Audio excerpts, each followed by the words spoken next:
Halo OLXer, selamat datang di channel OLX Indonesia dan kali ini kita masuk dalam segmen Mokas, modifikasi berkelas. Yang kali ini kita akan ngebahas sebuah Honda CR-V Gen 3 yang di facelift. Tapi detailnya gimana nanti kita akan ngobrol langsung sama pemiliknya. Namun sebelumnya jangan lupa like video ini serta subscribe ke channel OLX Indonesia dan juga sebar video ini di sosial media OLXers yang lainnya.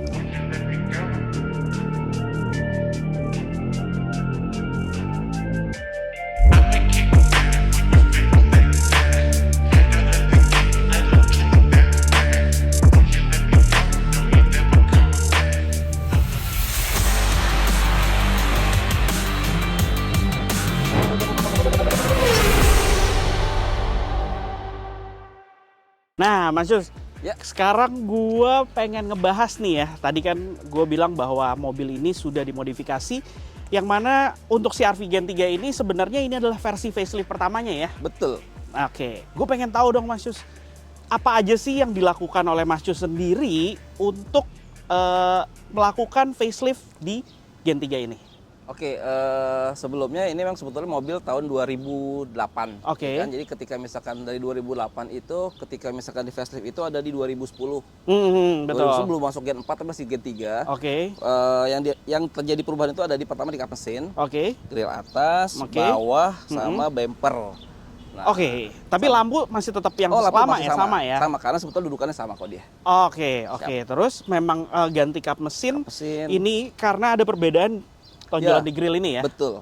Karena kalau misalkan pakai kap mesin yang lama, itu nggak kompatibel. Oh, Gitu. oke, menarik. Emang sih penampilannya jadi lebih fresh banget nih ya. Dibandingin dengan 2008, model fog lights-nya juga beda, segala macam beda penampilannya. Ini hanya lo lakukan di bagian depan aja, Mas? Enggak, jadi kebetulan sebetulnya secara eksterior nggak cuma di depan doang, tapi di bagian belakang bumper juga semua gue rubah. Jadi Oh, overall gitu. kalau misalkan emang lihat ini mobil ini nggak terlihat sebagai CR-V Gen 3 generasi yang pertama, tapi udah facelift-nya. Oke. Gitu sih. Oke. Nah, bagian yang gue mau tanyakan, karena kan ini bisa menjadi tips nih bagi teman-teman semua yang punya CR-V Gen 3 tapi masih tahun-tahun di bawah 2010, 2008, 2009 gitu kan, masih modelnya yang lama nih. Menghabiskan biaya berapa sih, Mas? Boleh dijembrengin nggak? Kap mesin lo dapat berapa, grill berapa? Gue tanya dulu ya, soalnya tadi cerita sebenarnya udah dilakukan beberapa tahun sebelum ya. Betul. Tapi mungkin lo masih ingat nggak Oke. kira-kira harganya? Jadi sebetulnya modifikasi ini dilakuin di sekitar tahun 2017.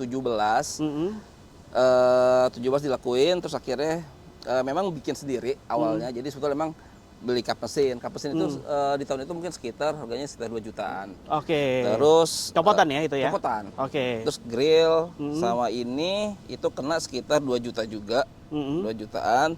Bumper sekitar 900.000 kalau nggak salah. Untuk yang depannya. Oh, Ya. nggak terlalu mahal ya? Ya, bumper. Tapi itu belum termasuk sama fog lamp-nya. Oh, itu belum termasuk sama fog Belum. lamp-nya? Bumper doang. Oke, fog lamp-nya sendiri bisa berapa kenanya? Fog lamp-nya kalau nggak salah mungkin sekitar 800 ya kalau nggak salah, langsung 2. Oke. Gitu. Nah, bicara soal kan barang-barang bisa udah didapetin nih semuanya. Instalasinya sendiri sebenarnya harus ada yang dirubah atau enggak, atau semuanya ceplak-ceplok aja? Ini plug and play. Plug and play. Overall semua plug and play. Jadi tinggal buka mesin, buka grill, kap, bumper, langsung plup. Asal baut-bautnya semua masih standar dan masih bagus, itu langsung plup. Oh. Jadi sebetulnya nggak perlu emang, paling kalaupun misalkan emang ini bumper dapet dari mana, perlu penyesuaian warna aja. Oke. Nah, menarik banget ya perubahannya, yang dari perubahan simpel biayanya nggak terlalu banyak tapi jadi signifikan penampilannya. Lo jadi nggak bosen juga sama mobil lo berarti kan? Betul. Nah, bicara soal ngebosenin atau enggak juga nih kan, tadi kita udah ngobrol sebelum kita syuting nih, ternyata Mas Sus sendiri udah pakai mobil ini cukup lama. Gue pengen tahu dong Mas, sebenarnya CR-V Gen 3 ini nih apa sih selama lo punya masalah sesuatu kah, atau sebenarnya nggak ada masalah berarti gitu? Oke, jadi ini memang pegangan udah sekitar 6 tahunan. Ini tipe yang tertinggi 2400. Jadi memang overall ini belum pernah ada kendala sih sebetulnya ketika di tangan gue. Jadi memang sebetulnya ini juga low kilometer baru di 80.000 saat ini. Oh, oke. Jadi memang oke. nggak ada kendala yang berarti, paling faktor-faktor usia aja kalau misalkan emang itu getah atau mungkin busingnya juga kadang-kadang mungkin mesti diganti. Jadi itu faktor usia aja sih sebetulnya. Umum lah ya mobil-mobil, Betul. apalagi penggerak roda depan lah ya, Depan. kayak gitu ya. Ya. Oke. Untuk facelift sendiri, tadi kan bagian belakang juga udah lo ganti bumpernya itu kan di belakang. Kalau bumper belakang sendiri berapa dapetin harganya? Bumper belakang kayaknya relatif lebih murah ya. Mungkin kalau nggak salah sekitar 600 ribuan deh kalau Oh, nggak bumper salah. belakangnya 600 Yes. ribuan ya. Tapi semuanya itu belum termasuk pemasangan dan pengecatan lah ya. Betul. Kalau pemasangan dan pengecatan kan balik lagi ke bengkel, Ya. rekanan Betul. para penonton Olexers Betul. di sini lah. Nah, terus apa lagi yang lo upgrade di sini nih? Mengingat lo sudah melakukan facelift sendiri, apa yang lo upgrade? Kalau misalkan konteksnya misalkan eksterior, gue upgrade juga masalah titik lampu, titik sensor. Jadi sensor Oke. itu overall di semua mobil ini ada 6, 2 di Oke. depan, 4 di belakang. Oke. Terus pelek, terus ada di pelek juga ada TPMS. Oh gitu. Yes. Jadi Iya, udah iya. bisa kepantau tekanan ban dari Tekanan dalam. ban dari dalam. Oke. Tempat, terus apalagi ya, masuk ke kalau di belakang ada roof rail. Terus gue ngeliat ada kamera nih, gimana Oh nih? iya, boleh. Ini sebetulnya sebuah hal yang menarik. Jadi Gue kalau penasaran, tiba-tiba ada kamera, tapi umumnya kan kamera 360 itu ngadepnya Ya. agak nyerong ke Betul, belakang gitu betul. kan. Ini Jadi- ngadepnya ke depan. Boleh cerita nggak? jadi ini sebetulnya historinya di tahun 2017 kalau nggak salah, itu kamera 360 itu masih ada di mobil-mobil mewah banget lah sebetulnya. Jadi sebetulnya memang saat itu gue pikir, wah gimana caranya supaya gue bisa dapat angle sebagian kiri, tapi modifikasi sendiri. Jadilah akhirnya gue beli kamera online, akhirnya gue pasang. Nah ini sebetulnya bisa ngelihat ban dari sini posisinya. Oke. Jadi satu sisi doang jadi sebetulnya. Satu sisi ya. Iya biar velg, apalagi velg udah ganti, nggak kena trotoar Ya, atau apa. Karena sebetulnya kan memang mobil ini kan bisa dikategorikan lebar kan, jadinya kan. Jadi mungkin ya udahlah daripada nanti kena sebelah kiri, ya udah gue pasang. Ini lah. Oke. Sama lebih enaknya fungsinya adalah buat nyelak. Jadi kelihatan deh. Kelihatan ujungnya, oh gue Betul. masih menang nih bisa. Iya betul. Itu juga bener sih. Oke. Terus apa lagi? Di interior sendiri ada yang lo Interior masuk ke head unit gue rubah, terus setirnya juga gue rubah. setir? Setir gue rubah. Oke. Ini setirnya gue pakai CRV Gen 5. Wah, stop dulu. Nanti kita bahasnya di dalam aja. Tapi bagian eksterior sendiri, gue lihat di sini roof railnya ini lo pakai aftermarket atau apa ya, Mas? Iya, ini aftermarket, tapi ini adalah roof rail bawaannya CRV. Jadi Oke. sebetulnya nggak ada yang bagian di bor-bor, nggak ada. Jadi CRV itu sendiri dia Memang untuk Gen 3? Yes, jadi dia sendiri udah ada bawaannya. Jadi ketika pakai plastik dan nggak ada yang dicantol-cantol, nggak langsung dimur aja. Oke, lo dapetin di mana, Mas? Ini sih online juga banyak sebetulnya. Oh, udah banyak ya Banyak. sekarang yang online. Banyak. Udah harganya berapaan? Ini beli kalau nggak salah di 1,5 juta. 1,5 jutaan. Ya. Oke, sekarang kita lihat ke interiornya. Gue penasaran sama bagian setirnya nih.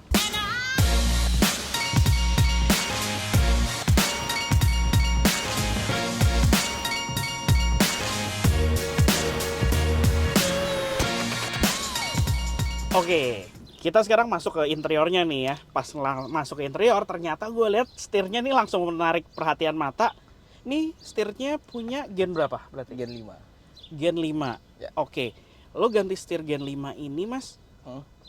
Ini kan udah pedal shift, sedangkan seingat gue mobil ini kan aslinya belum ada kan. Betul. Jadi gimana nih? Lo apain aja nih? Jadi tapi bisa tetap fungsi ini. Fungsi. Oke. Jadi sebenarnya kalau misalkan buat pedal shiftnya itu sendiri tetap difungsiin. Buat sebelah kanan itu kita fungsiin buat klakson. Oh iya. Oke. Dan sebelah kiri itu buat overdrive. Overdrive-nya ini Yes. transmisi. Iya, Oh, jadi semua tetap fungsi oke. semuanya. Tapi memang tidak bisa dibuat jadi pedal shift. Ya, Betul. normal fungsi. Terus fitur audio tetap kerja juga Video nih. dia tetap kerja, audio steering kerja, dan Oke. cruise control juga kerja. Oh, cruise control juga bisa Ya. di sini. Ya. Ada apa tambahannya yang harus dikerjakan? Cruise control itu sebetulnya kita harus ada penambahan modul karena sebetulnya kan CRV 2400 ini versi Lokal kita. lokal itu di downgrade sebenarnya Oke, kan. oke. Jadi sebetulnya dari versi sananya itu tetap ada. Jadi akhirnya kita ada penambahan modul dan Oke. ada otak-otik apa segala macam. Jadilah ini bisa dipakai. Oke. Ya. Kalau audio karena head unit juga sudah aftermarket lebih mudah juga ya. Ya, betul. Oke. Menghabiskan biaya berapa loh Mas ini untuk beli setirnya sendiri dulu berapa? setir ini buat gen ini kena di sekitar 7 jutaan. 7 jutaan ya. Ternyata yang paling mahal di sini nih. Terus cruise control modulnya lagi? Modul dan pemasangan itu mungkin sekitar 4 juta. 4 juta ya? Ya. Oke. Tapi kalau ini pun berikut pemasangan juga ya. bareng sama modul itu ya, betul, jadinya? betul. Oke. Nggak ada yang dirubah apa-apa lagi ya berarti ya di Nggak sini ada ya? untuk saat ini, enggak. Oke. Nah, ini layar digitalnya ini yang tadi lo bilang itu ya, Mas? Betul, itu adalah TPMS. TPMS-nya. Memang untuk mobil ini atau gimana nih, Mas? Jadi bisa pas posisinya iya, gini? betul. Jadi emang sebetulnya dia aftermarket khusus buat Honda sih sebetulnya. Jadi ketika dia buat Honda hanya plug and play aja masuk di tempat-tempat switch-nya Honda gitu ya. Betul. Oke, dan ini apa? Live dia ya ngasih tahu Live informasi ke 4 roda. anginnya, 4 rodanya ya. Ya, kalaupun misalkan emang dia kurang angin pasti akan bunyi tit tit tit. Oke. Berapa harganya, Mas? Aduh, itu udah lama juga tuh, mungkin berapa ya? Kalau nggak salah dulu sekitar 1,5, tapi kalau sekarang kayaknya udah jauh lebih murah deh. Oh gitu. 2018 kalau nggak salah ganti sekitar segitu harganya. Oke, mungkin sekarang lebih murah dan ada di toko-toko Ada, online ya. ada. Oke. Head unit lu pakai apa nih, Mas? Head unit itu ini gue beli dari luar sebenarnya waktu itu. Gue nggak tahu ini mereknya apa, tapi dia udah punya fitur apa aja? Fiturnya dia udah ada GPS. Oke. Jadi sama kayak fitur-fitur umumnya lah, dia ada bisa connect ke handphone segala macam. Dan ini ada fitur yang kemarin tadi dibilangin ini buat ke kamera sisi kirinya ya. Ya. Oh iya. Udah ada yang di bawah spion. Oke. Menarik banget di situ. Itu. Oke. Apalagi nih di bagian interior yang lo upgrade? Kayaknya nggak terlalu banyak kalau interior sih sebetulnya, kayaknya karena emang gue rasa ini udah cukup enak buat menunjang lo sehari-hari lah ya. Cukup enak, jadi ya udahlah gini aja sih paling. Gua ngomong-ngomong keluarga, ini jok baris ketiga. Oh iya betul, lihat lupa. ada jok di sini nih. Betul. Gimana ceritanya? Jadi sebetulnya CR-V ini kan sebetulnya kan 5 seater kan. Jadi gimana caranya? Gue pengen anak-anak gue juga nyaman sebetulnya. Jadi sebetulnya akhirnya gue tambahin lah baris ketiga itu. Baris ketiga. Kita bahas di belakang aja. Gue pengen lihat dulu deh ke belakang kalau gitu deh. Oke, siap. Kalau gitu. Nah, kalau pengen lihat penampilan bagian belakangnya nih ya, untuk bumper belakangnya versi 2010 up nih, kayak gini nih ya, tadi yang kita bahas di depan Mas. Tadi harganya berapa? Sekitar 600 ribuan doang loh, tapi penampilannya berubah total jadinya. Ya. Oke, gue pengen lihat tadi si jok baris ketiganya dong, Mas. Oke, kita buka aja ya. Buka aja langsung. Oke, jadi ini lo dapetin di mana, Mas?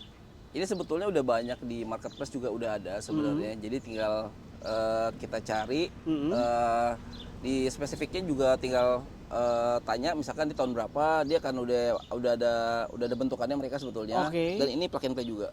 Oh gitu. Jadi sebetulnya ini nggak dibaut tapi ada triplexnya agak tebel, tinggal dimasukin dan dia udah langsung masuk jadi. Menarik, jadi lebih fungsional juga di sini.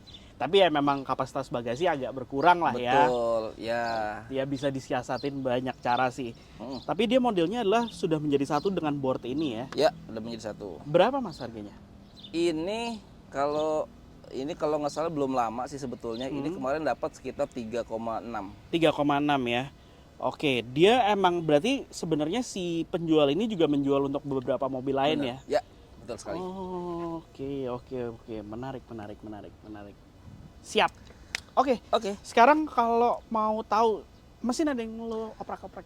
Mesin so far nggak ada, paling cuma ganti filter aja. Oh gitu. Ya. Oke, maintenance lah ya kalau itu ya. Oke, kita lihat ke depan lagi aja yuk. Oke Mas Jus, jadi itu aja nih ya. Mas. Tips dari Mas Jus sendiri untuk merubah dari 2008 ke 2010 nih ya. Betul. Nggak ada hal-hal lain lagi ya. Ini karena by penampilan berarti udah nggak ada yang kelihatan sama nih ya dari dengan 2008. Nggak ada yang tahu gitu orang-orang. Plat nomor paling. Plat nomor nggak bisa dibohongin. Iya, kalau plat nomor nggak bisa dibohongin ya. Kalau gitu.